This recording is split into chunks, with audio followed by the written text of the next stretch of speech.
Nice to see you as always, Ashley, my friend.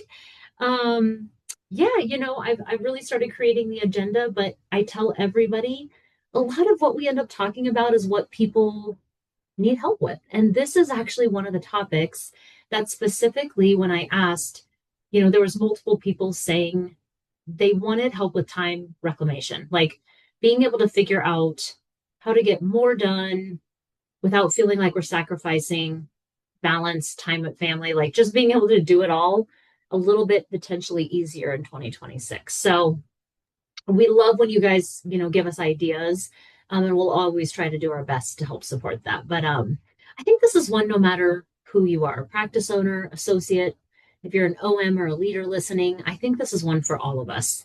And I think it's just not necessarily stopping that we really are always buried in so many tasks that it gets hard to really find the signal through the noise of, wait, what am I doing? Why am I doing it? And is it really moving the needle forward? So today, that's my hope is we can start kind of thinking through our workload, figuring out what to delegate, automate, and really ultimately my goal with everybody I work with is I want them to do their highest and best use for as much of the time possible that they can. Especially people that we end up paying more, I really do want to give them as much freedom to work on the things that only their brain can really, fix and try to automate, delegate the rest of that. And then my goal and our goal, I think for sure, because I know you're just as passionate about this as I am, is really trying to find ways to give doctors 5 to 10 hours a week back. And it seems big, but I can tell you firsthand because I've done these things, it'll start smaller, maybe 3 to 5 hours a week, but for sure, there's ways to end up saving yourself a lot of time that ideally my goal being, and you'll hear at the end is, being able to get more intentional with how you do use that, whether it be for yourself, for your family, or for other things. So Ashley, my lovely co-host, anything to add with that No, before we jump in? just that I literally had a call yesterday with a doc, and I was like, "Oh, you need to be on this webinar that we're doing tomorrow."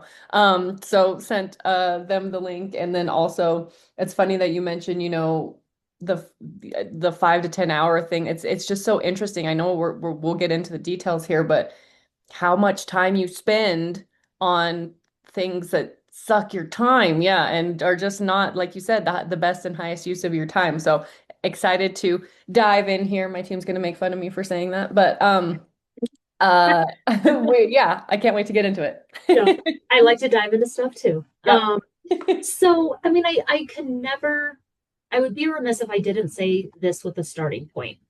When I'm working with doctors, specifically in coaching platforms, like I am very adamant about the only way to get things done intentionally is by creating little pockets of time. We'll call it CEO or admin time every single week. And I say, even if we just start as a target, 2 to 4 hours, but ideally it does need to be uninterrupted.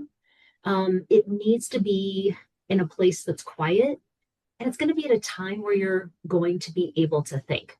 And a lot of people have heard I've done so many different presentations and podcasts and things like that on this. And I did a couple with Mark, maybe within the last year that I dive into specifically the structuring of CEO time. And I'm not going to go super deep into it right now, but what I can tell people from firsthand knowledge is, I when I was not able to practice clinical dentistry, I had no choice. Back against the wall, had to figure out how do I make my practice as successful as possible, efficient, streamlined, systemized, all the things without the use of my own hands. Well, people were like, well, that gives you all the CEO time in the world. And I said, but that doesn't mean I knew what to do with it. And so I had to start getting really intentional and thinking through everything, that I'm about to say to everybody. But when I did, that's where really all the magic happened. And, there's nothing like being forced, back against the wall moments to force you to do things like this. But ideally, I tell doctors, I hope that not being the case for doctors that they start doing it. But the first thing is, if you can, it's so important if you're looking to have change happen and stay consistent, you've got to have that time that you can count on every single week to know that you're going to have it there to work on the things that we're going to be talking about.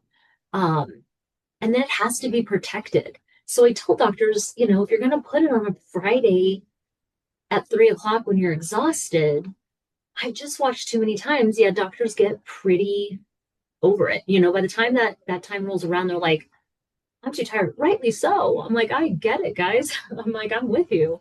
That was never my first choice either. So I say, like, we do ideally want to put it in a place that we can block it out. It'll stay consistent, and we're going to feel more at our best and ready to think. Whether that be, I always say, like, some people are morning people. So that's 7 a.m. or 9. Yes, I always joke, Mark Costa's 4 a.m. That sounds awesome. Addison, I think, is a 4 a.m. or something like that. Um, I'm not quite that early, but I say, like, Still pretty early. I feel like you and I talk pretty early if we're going to get things done in the oh morning. yeah, we have 6 a.m. texts Yeah. often, I feel like. But that being said, too, I'm like, whatever time you feel like is going to be protected and uninterrupted, um, block it out. And that's the first thing is just block it out and block it out right now. And then like set up the environment of where you're going to do it. You can see, and everybody giggles at my beautiful office. I say, but what my beautiful office does have is a solid door. Mm. And so my solid door makes it to where I know I'm going to stay uninterrupted.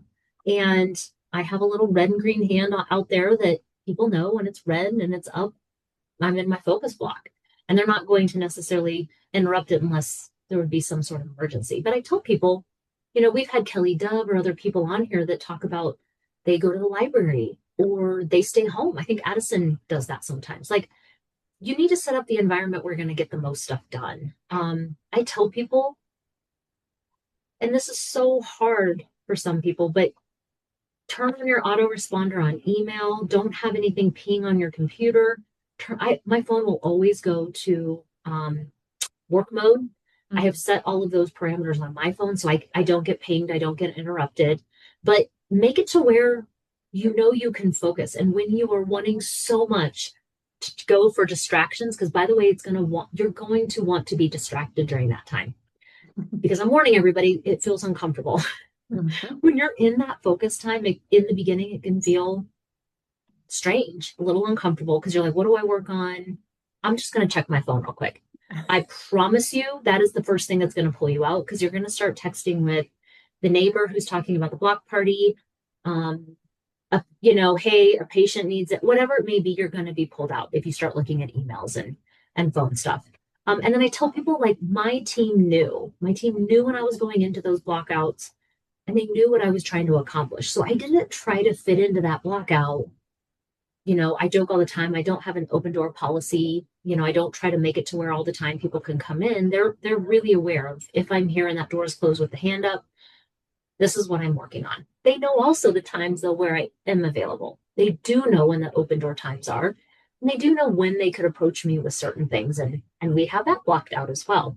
So first things first, foundationally, before we even move into some of the delegation and automation tools, is you have to carve out that time, keep it consistent. And even like I said, I tell people it felt really uncomfortable for me for a bit. It felt uncomfortable to know that I had that time there. And I felt guilty for going into my office and shutting the door when everybody else was out there doing a lot of, busy stuff. Um, you have to recognize it's going to be uncomfortable before it becomes more comfortable. So I'm going to stop there, actually checking in with you. Anything to add to that? I really love that you touched on I communicated that to my team. Like, here's what I'm going to be working on. I think that's such a big piece, and we've talked about it so many times, is like an accountability piece. And that's the guys, I know I'm the bottleneck on certain things, and this is going to be me working on this time specifically. And if you communicate that, this isn't just like, and then hold yourself accountable to it too. If you're going to shut the door and you're not going to allow your team to talk to you, don't be on your phone on Instagram. And, like if you're do the thing you said you're going to do. So I love that you said you communicate that to your team, because I think that gives you a little piece of accountability too to help keep you motivated to work on the thing. Um, the other thing too is finding some place that you work best. So I think that that can be there's a coffee shop that I absolutely love, and on Wednesday mornings, my team knows that's when if I need to do creative work, it's my Wednesday morning time, and I that's when I'll turn on Do Not Disturb, and that's when I'm working on these things. And also, if you need things approved, that's my guaranteed time that I will approve them for you. But you have to have them ready by that time because that's when I will be working on it. So yeah, but I remove myself from the house too. Like I work from home. So I know some people too, if they are deciding to work from home on that day, it can be a little distracting. You're like, oh, I could just throw in some laundry real quick. Oh, I could just do this thing real quick. Like put yourself in a space, dedicate time, work on the thing you say you're going to work on. So just to hammer those Yeah. points home, I absolutely agree with you. A million times over. I've tried working remote. I've tried working, like I play with it a little bit, but I know the areas where I'm going to get the most stuff done. And that's why I remember Kelly Dove said she literally went to the basement of the library because she was Yeah. like, there was four walls. There's nothing to do but that. And I was like, I love that. You know Yep. yourself well enough to Yep. know like Exactly. this is what I'm going to need to get this done. And to your point, be accountable because your team is going to see after repeated weeks of doing this, literally what are the benefits now? A Mhm. cleaner system, a more efficient whatever. Um, you've structured one-on-ones and I have some resources that I think I sent you for us to be able to share with everybody of ideas of if you don't know what to do. When I first got started, I set up a CEO checklist, and a lot of people have it. And I tell people, no, today I don't do everything on there exactly how it looks. But in the beginning, I just needed to know week by week what are the Mhm. areas to touch upon. And I'm not saying it's an exhaustive list, but it can start you somewhere. Totally. And with that accountability with my team, I also had to ask for their help. And they don't know sometimes when a person walks in with a broken tooth, they assume because we're always so production driven, get it in today. They're going to ask you, hey, doc, somebody walked in with a crown. Do you want to do this? They're going to slide the note under your door. Do you want to do this? If you're in the office. I always used to say, like, Debbie, I need your help. Debbie, Sarah, I need your help. If you do that, I am going to feel compelled to say yes. Mm. Can you do me a favor? And like we've already discussed ahead of time before I ever went into that block out, here's where I'd want that broken tooth. If I can't go with this associate or whoever, this is where I would want it. Um, that way I could just free my brain up of knowing I wasn't going to be interrupted with that because we've already got a plan around it. Um, so yes, I think first things first, our whole point being is carve the time out, start with even 2, 3, 4 hours a week, whatever you can do, uninterrupted, strategic, and choose the right environment. Um, Next, what I'm going to move into is the next thing I suggest is when people are looking at their weeks, it's amazing what they try to fit in between patients and what they think they might, like to get done between patients. I tell people I found a framework where I would almost task journal out low value tasks, medium value tasks, high value tasks. And what I mean by that, and I'm giving just kind of a generality, I should say, low value tasks for me were the ones who could get done under 15 minutes or so. Some of them were 1 minute, some were 3 minutes, some were click, click, click. Some were rip the sticky note off or whatever and go say whatever, to somebody. Those were those low value tasks. And what I always say, sorry, I think my office is a little loud, Ashley. No, you're Um, good. what I say to people is ideally when you're looking at your week, and I tell people you don't need to make this hard. And I think I even gave a little tool for this, but just test journal out what's happening. If it's between the patients and you're like, I paid this bill, I I grabbed recycling to take, I did the Costco order, Mhm. whatever it may be, what are you doing between patients? Because ideally we're going to categorize like, is this a low value task? Is it a medium value task or is it a high value task? Because the key question that's going to end up happening is could somebody do this well? And could I pay somebody? And this dollar amount changes based on demographics. So, like for me, it would be under $25 an hour. If I could pay somebody under $25, 25 or less ish, per hour, do I think somebody could do these tasks? Let's be honest. Do I think they could do them? And could it be done probably as well as me? Well, what I found as I was task drilling through it, I had a lot that could ultimately go there. And we may be talking about it more. But actually, like, in my opinion, when people are starting to think through their in between patient tasks, some of them are going to fall in this low value area. And some of them aren't even going to be fully practice related, meaning Mhm. it needs to be done by you. It might be approving the marketing campaign. It might be, I've seen doctors making their own Canva stuff. I've seen, them creating all of their own social media stuff.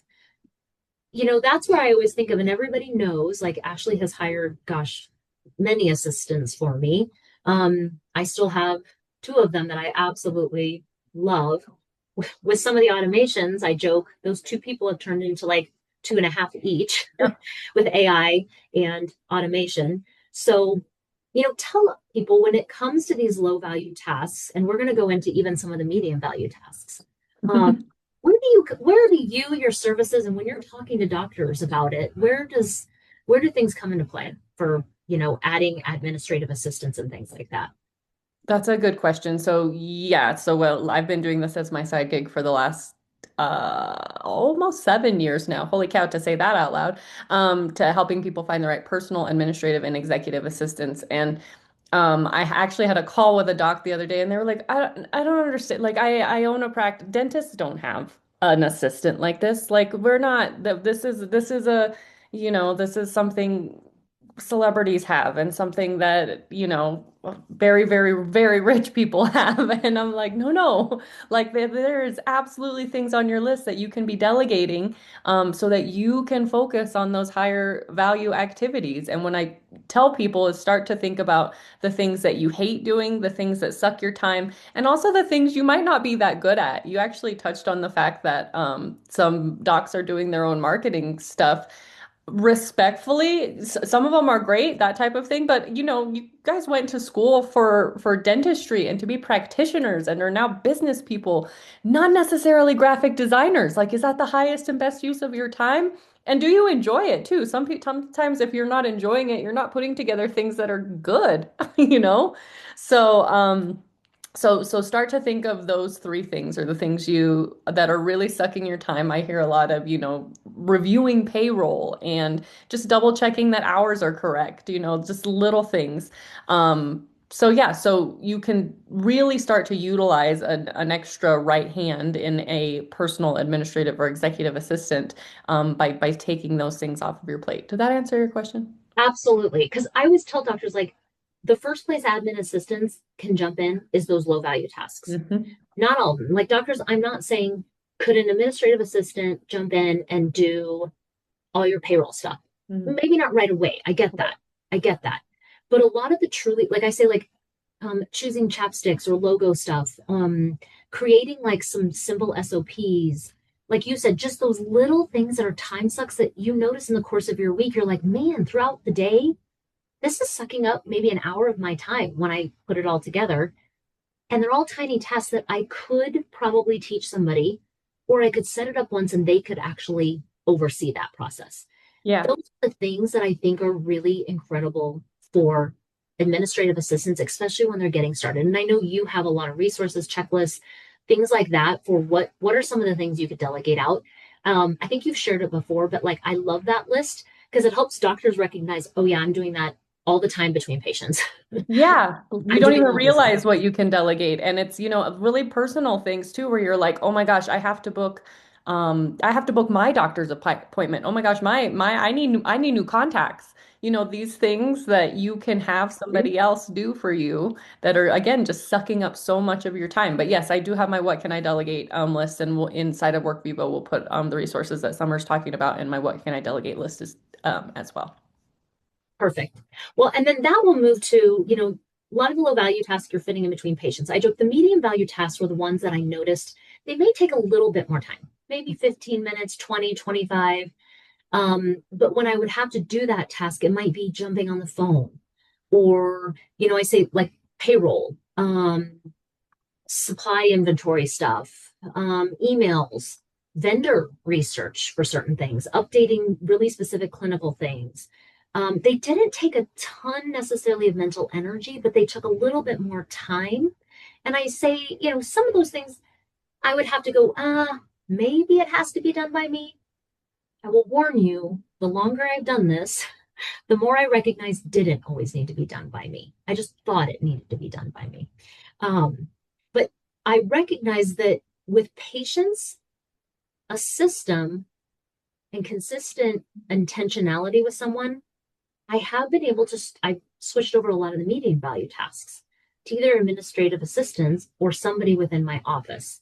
Um, I say, like, gosh, that can be so many things around accounts receivable, accounts payable. Like I said, time card stuff, payroll, hiring stuff was a big one for me. Going through all resumes and checking for certain things, following back up, reference checks, all of those medium value type time tasks. They did take up a lot of time throughout the week. And that's what I was finding I would have to push off to whatever focus time I got. Well, if I'm really honest, a lot of those were repetitious. They were going to have to keep happening, and they didn't move the needle forward. They just kept things afloat. And, for me, it kept becoming a question of like, is it true? Me thinking I have to do this, is that true? Is this a task that I could delegate?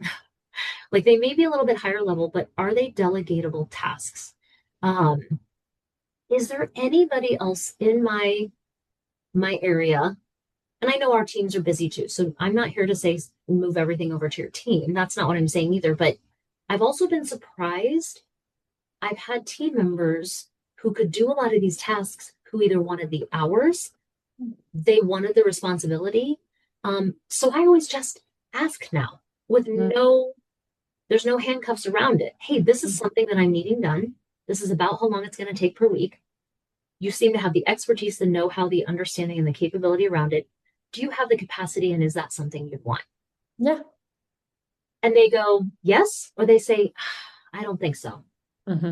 I've been surprised over and over. People who are like, I would love that. I love that. And I'm always surprised. So when I think about these medium value tasks, like I said, I find a lot of people's admin time gets sucked up with this sort of thing. A little bit low value, a ton of just kind of medium Yeah. value-ish tasks.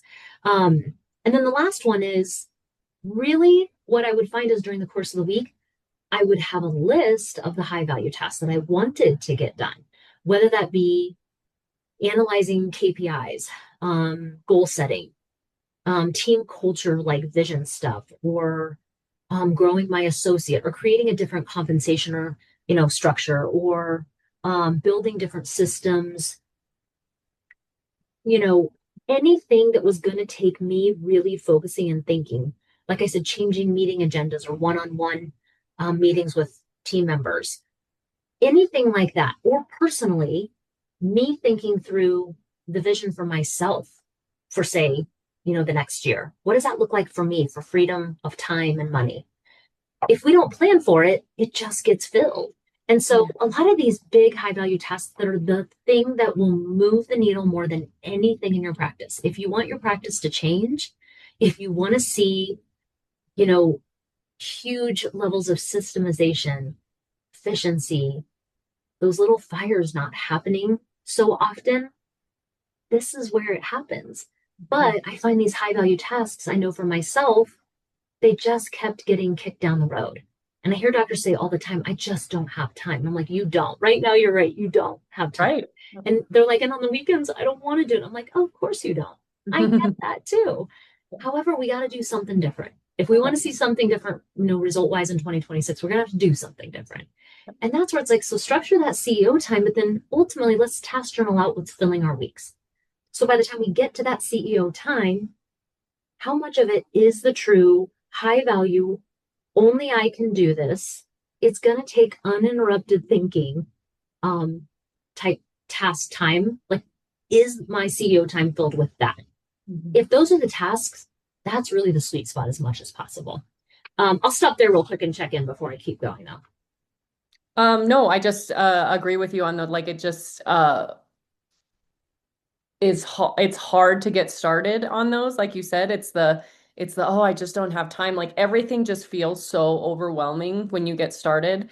So it's really about, the how do you eat an elephant one bite at a time? Like Mhm. just starting, just start somewhere. Just start. Just Yeah. start. That's the first step. Just start. Mhm. What is one thing that you saw inside of DSN that you need to implement? What is one thing your mastermind coach told you that you needed to get done? Like just start with the one thing and it will start to snowball and you'll start to get into those, it's a new habit. It's like, if you haven't been exercising for a while, you have to get back into the groove. I did the Honolulu Marathon in December and literally haven't moved since. And I'm like, okay, February, just start again. So we're gonna restart again. So Mhm. it's just about, getting back into those habits and building those habits. Yeah. And I think, so much of that is create the time, create the intentionality, and then become aware of what your weeks are filled with. Most of what I find when doctors say, I don't have time, they don't know where the time's going in the Yeah. first place. So that's why I'm like, let's just figure out what's happening. And hence the fact, like one of the resources, and use whatever. I tell people, use whatever's going to work. You can use your phone notes. You can throw up a Google Doc that you make, Mm, but all I care about is in the course of the day, what are the tasks that you're doing that are interrupting your day? Low value mm, wise, if you had to characterize it as low, medium, high value, mm, become aware. Just become aware. Set the time and become aware. Like you said, start somewhere. Because once you at least identify what's filling your weeks, once you have the awareness, now you can do something with it. You And then, know, go sorry, ahead. you just said No, something that was so simple and it's like what is interrupting your day? Like I break it down in those three categories, but it's just what's interrupting your day, yeah, that's huge. So yeah, just being aware of the interruptions. I love that. Sorry, love yeah. it. That's what I'm like, just self awareness. Yeah. That's all we have to start with. And then, like I said, now we can move on to okay, now I'm aware. Holy smokes, I spend 5 hours a week in between patients on tiny little tasks like this. Okay, I'm aware now. All right, well, what do we do with these low value tasks? Well, one, I always suggest Ashlee GSD Queen. Is Mm, it something that we'd want to hire an EA? She's had. We should probably reference the webinar where you actually talked about breaking down all of that, sure. because we don't have time to go back through all of it again. But you don't have to hire somebody for 40 hours a week. Nope. You don't even have to hire them always for 10. There are Yep. people who want 5 hours a week. There are Yeah. people who want 3 hours a week. Yeah. Um, so start somewhere. I tell people if you're a little bit scared and you're not quite ready to commit there are platforms that you can actually just hire almost like a little bit of contract help. Hmm. Um, Belay Solutions, I tell people that's actually, I warn people that's about the same cost. Mm. Belay's a really popular one though because it's US based. I tell people you might even be getting texts from them if you're a dentist because I think they found us and know we need help. But Belay is one. Time, etc. I actually just recently researched this one because it's more for like monthly rolling contracts, and it's quite a bit less per month just because it's quite a few less hours.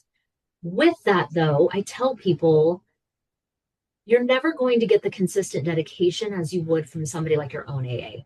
Like Yeah. I've dialed everything in with them over time, and so it's great. But there's that one.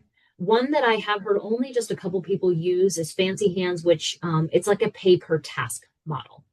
I tell people like if you're wanting to just test drive a few things, you can use something like that. Upwork is one people use for just a very specific job, very specific.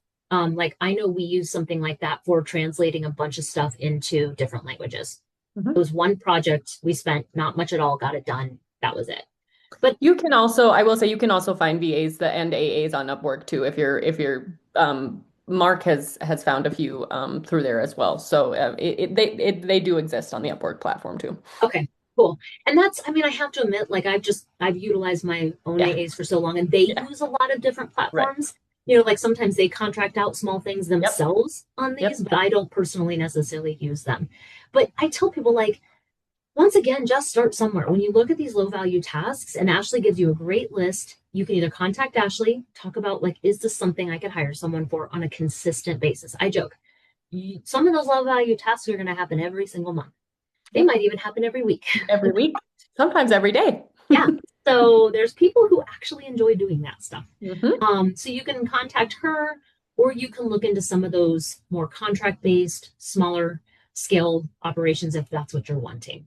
But just pick one repetitive task. Yep. Like I always joke, accounts payable is one for me that I will not, I will always have somebody else overseeing accounts payable, bill.com. those kind of things. Mhm. I'll always have initial hiring, somebody doing that for me as well. But just start somewhere. AI tools, a lot of doctors I find are really intimidated by AI, or the sense of like, don't quite know how to actually use it or what can I use it for. And I've been really surprised as to how much you can use it for. I tell doctors, never forget though, it's not going to take the place of creative thinking. It can't be you. It's not going to come up with something that hasn't already been thought of, right? It's already out there on the web. That's all it's doing. The ones that I know most people do use is obviously ChatGPT Plus. It's $20 a month. The reason people get the additional, like the paid version, is just the amount of content creation you can have, and then some of the tools that go along with it. Um, the one that I know we use a lot is Claude Pro. We really, that's the one I would say we use pretty often. But I tell people, like, I've been surprised as to, you can put very rambling thoughts in there and say, help me just think through 3 marketing ideas for this. And that stuff where it can pull and spur better ideas, especially if I'm stuck. That's what I find. I've used it to draft responses to candidates. I've used it to draft responses for patient complaints. It can give you, like I said, social media posts, just ideas. Um, so anyway, Chat GPT Plus, Claude Pro. We love Canva in our offices, so we're huge Canva fans. There is a free version, I joke. It is pretty limited. I don't know about you, Ash, but I find it's pretty limited. Yes. Um, for 13 And bucks, and they're sneaky too because everything you want to do is on the paid version. So like it's I get it, it's a marketing tool, but it's if you do the free one, everything you're like, oh, that would be a great image, and it's on the paid version. So just pay the $15 a month because yep. it's And so worth it. that's just it. Is like, I honestly find it so much faster Yeah. because they have like a magic right. Oh And yeah. there's so many tools on there if you just pay for the version that will make. I was just telling my doctor this, she was talking about a really antiquated way of like, well, we'll take these paper copies and upload. And I was like, whoa, literally hold on. Like, between Canva and Chat and Claude, like, we don't need to do any of that. We don't Yeah. have to do this and take so long. um I do tell people another one we love and we use a lot. Anybody who's on Zoom calls with me is like, yep, I've seen it. But Otter AI, there's a million different AI platforms to record calls, record meetings. And I say, like, we use that for the instant transcript. Yep. The instant transcript is so lovely. I know all of us use it, but it helps us really too. You can search certain things and be like, oh, that's when we talked about it. Yep. We talked about it halfway through the meeting, and it was Dr. Milano who said it. So we personally love that one. Always jump in, Ashley, with anything. Yeah, Um, Zoom also has integrated their own like automation and auto bot into it as well. And they send automatic summaries if you have a Zoom subscription now too. So yeah, we were using Fireflies quite a bit for that, and now we really just use the Zoom one that's built in. yeah. So cool. It's so Yeah. amazing. If you're doing coaching calls, it'll Yeah. literally, and I tell people, like, even your own iPhones now, if you click on the upper Oh, left, yep. those little vertical things, it'll record the call and give you a transcript. Yep. So it's just knowing about a lot of these tools to make your life Yeah. so much easier. Totally. Um, if you find that you have scheduled a lot of appointments, but things are getting lost, your calendar is getting messy. I love Calendly. I integrate everything into my iPhone calendar. And then my executive assistant, Victoria, who like, she just coordinates it all for me. And it all just syncs together really nicely. So if you're looking at low value tasks, little things like this that just are a pain for you, like you said, scheduling of things, keeping track of little things, organizing little things, all of these AI tools can make you more successful. And if you do happen to use some sort of administrative assistant or virtual assistant, it'll make them um, exponentially more effective too. So, any other things for tactical resources, low value for like those little task type things? No, I think those are really big ones. I always tell my assistants like the AI has just become your assistant, and also it's kind of funny too. They're like, "Oh my gosh, they're coming for our jobs." Well, somebody has to run it. Like there's still a human behind it that has to run it. So the more that you learn about it, and it's just another tool, right? So the like when computers were invented, Yeah, the more you learn about the tool, the more you are able to assist and utilize it to your best capacity. So. Absolutely. That's such a great example because, yeah, it's just like a computer. It's not in and of itself going to be able to take over. It's like it's whoever is actually operating it. And Right. I find people who become really adept at utilizing these tools even can recognize the AI, this isn't a word yet, but AI-ness of certain things. And they can recognize, I know Victoria and Jillian are really good at being like, oof, we This understand sounds the like a robot. yeah. And that's where it's like they help you brainstorm, they help you think through things, but they're never going to Yeah. critical think. They're not going to do the thinking for you. When it comes to tactical resources for those medium value tasks, now ideally, my hope for you is you've delegated some of those lower level ones. You've automated, delegated, used some of those resources we've talked about. Well, next, if you're bringing some of those medium value tasks into your week, or into your week, into your CEO time type thing, I do tell people, like, ideally, I would say batching things is the best. I found when I was trying to fit that time block of things in between, I dropped a lot of balls if I tried to fit it between patients, or those were the tasks that started to get really frustrating for me. Um, and so, putting blocks in where you can just batch it, even if it is, I tell people, 30 minutes at lunch or, 30 minutes before your first patient, something like that. But batching those things and trying to get them all done at once is one of my, the strategies I like. One thing that I do tell people though is if you can remember, I found it really helpful, especially with repetitive type tasks. I started recording. This is what Mm. I'm doing. This is why I'm doing it. This is how I'm doing it, blah, blah, blah. You can feed that into AI. It creates an SOP for you. And you can ultimately start handing some of those things over easier to an Yeah. AA. And that's where I ended up starting is like, I get that they're not going to know what to look for in payroll. Well, if I do it once, I record it, create an SOP for it, give that to them, and then walk through that next time with them with the SOP form. I check my own SOP and Mm. I can actually walk alongside with them. I improve the SOP and I've given them the opportunity to work alongside me with it. Then the next time you try it. Um, but it just sped up the process of me being able to delegate when I would just take the time to say, this is a redundant, consistent, low, medium value type task. All right, I'm going to record it, create the SOP, and actually ultimately train somebody else to be able to do it. And I think that's one of the biggest roadblocks people have when it comes to delegating tasks to someone else. It's, oh, it's just faster if I do it myself instead of explaining to someone how to do it. You're absolutely right. The first time, the second time maybe, but you just nailed it. If you can record it and utilize these tools like chat to create the SOP for you, then at least they can start there because done is better than perfect. So the next time they can give it a shot and you're looking for honestly like 80% proficiency. Let's start there and then we can tweak it to where it's exactly how you want it to be.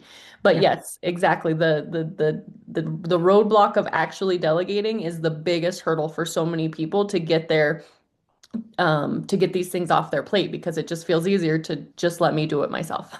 Yeah. And I say the same thing. I'm like, well, which do you want more? Do Mm. you want to keep control of that? And like you said, just go ahead and keep doing what you're doing because it sounds to me like it's not working. but if you want to keep doing it, then you're going to just keep feeling the same way. So to your point, it's like, okay, well, what I'm hearing is this isn't working for what you want for life. It's just not working. It's not feeling good anymore. Well, then let's start somewhere. And it's just that a lot of times people don't know where do I start? What do I start with? Okay, well, let's start with those low value tasks, recording, documenting, and letting your, AAs just start with that, or your virtual assistant just start with those. To your point, they're not going to get it perfect the first or the second time potentially, but they will start to get better and better and better. Now, once in a while, you have to move on to different AAs that fit your style, but I will tell you, you may exactly what you said. I could not agree more. You might save time the first or second time of doing it. But I joked with somebody just recently, now extrapolate that out over 52 Every weeks a week. year for however long do you think you want to be a business owner? You sure? Like that's time that you will ultimately get back. So, when it comes to tactical resources for those medium value tasks, at least start with just batching things. Some of the tools that I know people use, I don't use all of these, but Notion, there's a free, you know, um, platform or the $10 a month platform. And it's more of a tactical thing where it can create like vendor comparison lists, monthly review checklist type things. I would say AAs can use it if they're organizing stuff, or if you really want to keep control over everything, it's just going to make your life a lot quicker with organization. Um, ClickUp is the one I know my AAs use. They love ClickUp. They do the $7 a month unlimited ones because it really keeps track of reoccurring tasks. It keeps everything organized for them. It pings them. They just things don't fall through the cracks. There's AI features to it. So ClickUp's the one we use. A lot of people love Google Sheets with templates. I always tell people Google Sheets, in my opinion, can go as far as your own knowledge of how to use them, how to input the right, formulas, how to format certain things. So I think for some people, Google Sheets can be awesome. One thing that I find a medium value task wise that again tends to hold doctors up is like researching things. They get really caught up in 27 weeks of research for one thing. AI has really helped because it scours everything everywhere. And I just did this with something and it was so much faster. I do have to joke, my little friend group of my little female docs, you know, a lot of them. Yeah, yeah. Um, Literally we chat GPT where we're going next for a vacation because we couldn't decide. And like we threw in like, where does a bougie bunch of women want to whatever? And like it was funny how it brainstormed for us. I love that. But it I kind of love cracked me up. So but anyway, like when you're trying to do those comparisons of and I joke like truly vacation planning for your family. I've told doctors here's how you use it. But Perplexity is an awesome AI tool for Yeah. that. I love Perplexity for those kind of things. It's way better, in my opinion, for research, like comparing the top three dental labs, pros and cons of switching to certain, practice management things. I like Perplexity for that kind of thing. I really did when I was trying to plan a trip to Japan. That's what I used for Nice. research things. ChatGPT and Claude, I think, are still really, really good and strong with it. I just think Perplexity is better. Anything that Have you used assistant mode with the newer versions of ChatGPT? Because they have like an assistant mode that will do more research for you now too. So it's on a newer version too. So okay, that's super good. I agree. I've used Perplexity lots for it too, but I think if you don't want to sign up for both, there is a newer version of Chat as well. Chat, but it sounds like you use the assistant version. Yeah, there's like drop downs and you can select like I want you to do research, I want you to like spend more time thinking through this, and so it's other versions that they've added. Oh, love that. Yeah. I've also heard, and I haven't used it, some people are using Gemini. I Yep. found too for that. I say like you just start to the thing I do love is like once you start to use one platform, and Claude's really good about this. I literally spent the time and I warn people like spend the time to help them understand who you are, where you're going, and what you're trying to create. If you do that and say commit this to your memory, or bank this in your memory, it does. So now Claude pulls back up for us all the Yep. time. Oh, hey, Summer, you're trying to get done, blah, blah, blah, blah, blah. It recounts what I did weeks ago. Mhm. So the more you utilize one platform, and I would never say use only one platform, but what I am saying is the more they get to know you, they do start to almost create things that are in accordance with who you are and kind of your own branding of what you like. So then when it comes to like, okay, now we're talking that high value work. And like I said, ideally I tell people in a single practice, under 10, 12 people, I think even starting with just 2 hours weekly. Let's start there, potentially. But blocking that 2 to 4 hours a week, you'll see my CEO checklist. No, you're not going to be able to accomplish all of that, but you're just going to chip away at these are the areas you can be looking at tools that you can use, and we've said a lot of these, but and they're pretty similar, but for strategic thought partner, and that's what I like to call them, I really do love Chat and Claude. Because I have thrown in, and I kind of was writing some examples of like I was planning a team vision day. I was truly creating kind of the agenda, but I did spend the time, and I warn people like the more time you spend being really specific with Mhm. what you're trying to create, the why behind it, and the results you're looking for, it's going to spit out better stuff.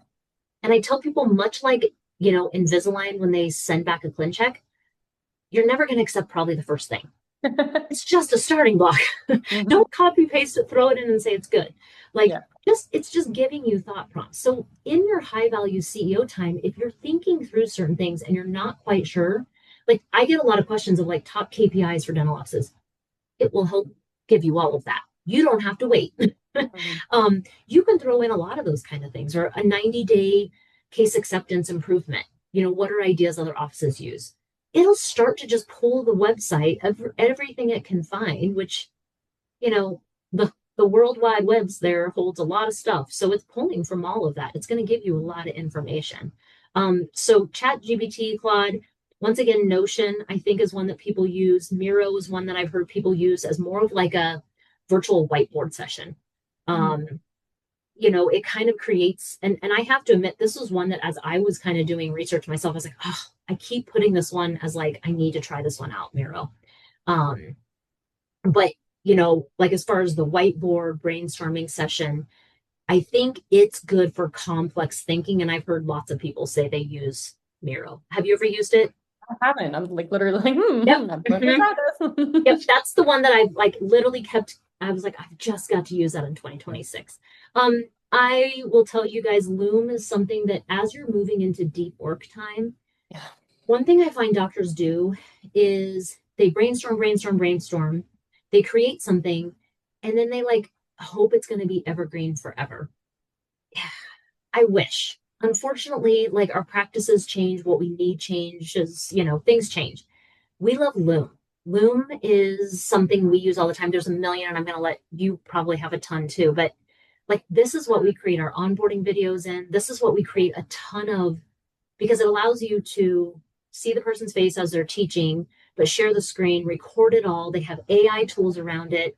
But a lot of the SOPs, a lot of the things that you guys might be creating for your team, you can create the Loom video once. It stays evergreen for a long time, but people can see it, hear it, listen to the context and the why behind it. And if it needs to be redone, it's so much faster to make those videos than having to sit and always just kind of type things out. So in our deep work time, I think those are some tools we've personally used. Do you have more too?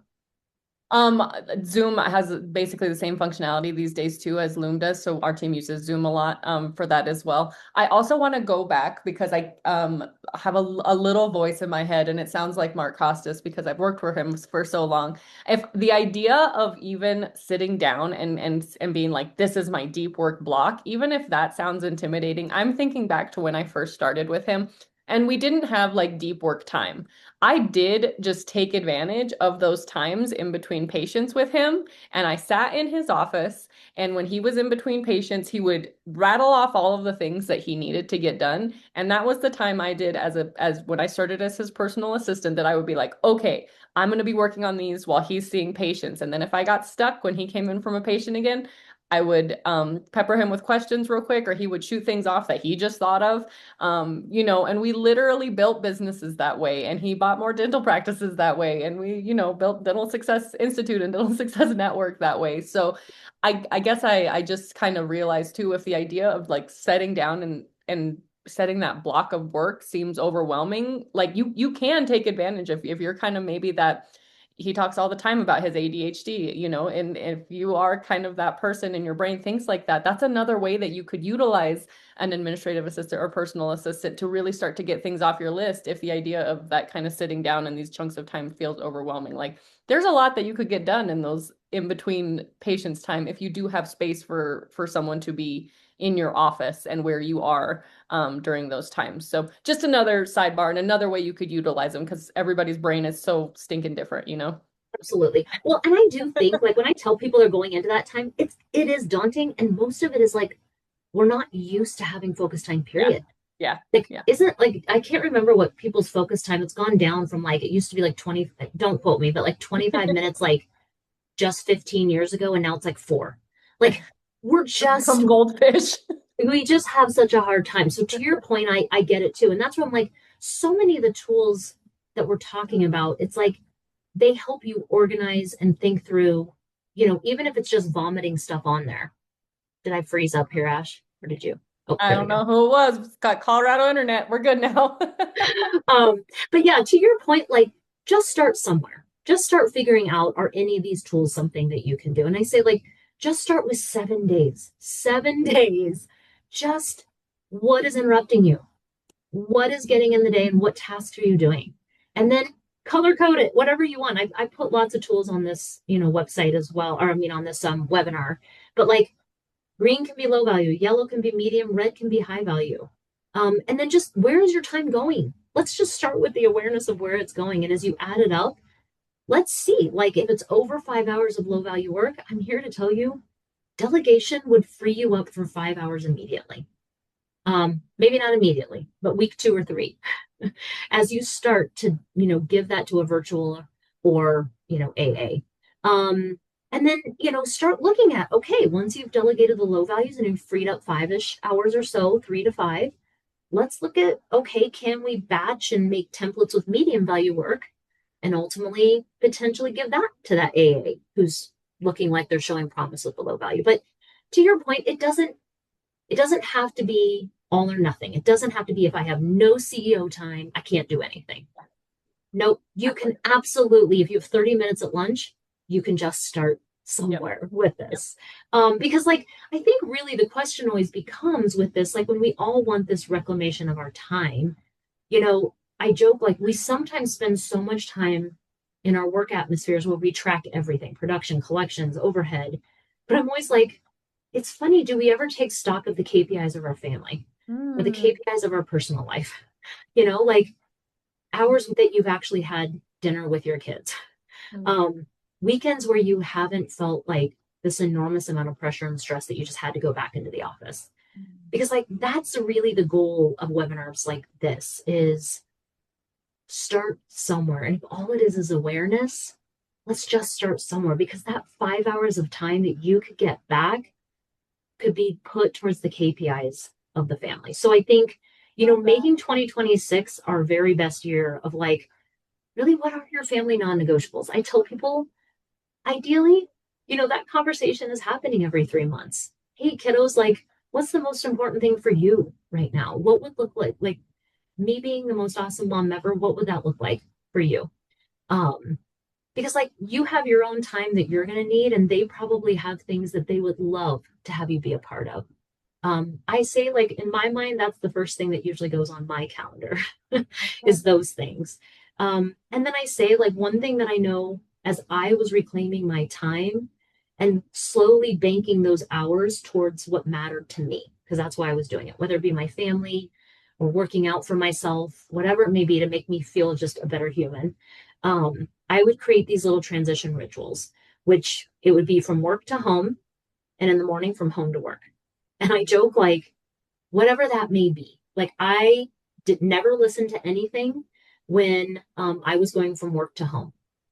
I just decompressed any mental stuff is where I would dump it, whatever that needed to look like. And even if it was a small commute, I just purposely made it really short. Like I will make whatever I need to do to brain dump this out.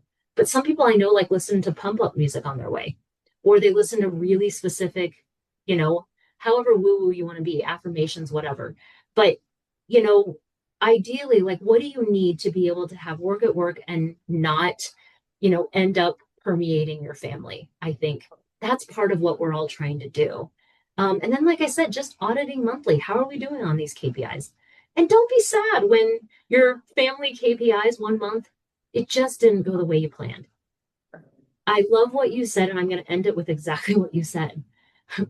You can always come back. And I always say, like, let's do it tomorrow then. Let's do it tomorrow, because you're going to have times where the balance is going to get off. I always say, go back to awareness. You got back to the awareness of, like, I have not done much since my marathon. Great. You can always start tomorrow. And it can be a different month in February for you. Yep. And that's what I would say is like, if we're reclaiming our time, I'm always like, for what? And what's going to make you feel good? And make sure you know that so that you don't sabotage it when you finally have it. I Um, love that. Anything else, Ash, before we jam out? And No, I think that's the perfect place to end this. It's the, starting with why and why are you doing this in the first place and what does that look like for you? I think that going back to that will help you to again not feel overwhelmed by, a 3 hour CEO block or, just the to-do list that you have every single day. So I absolutely love that. Thank you.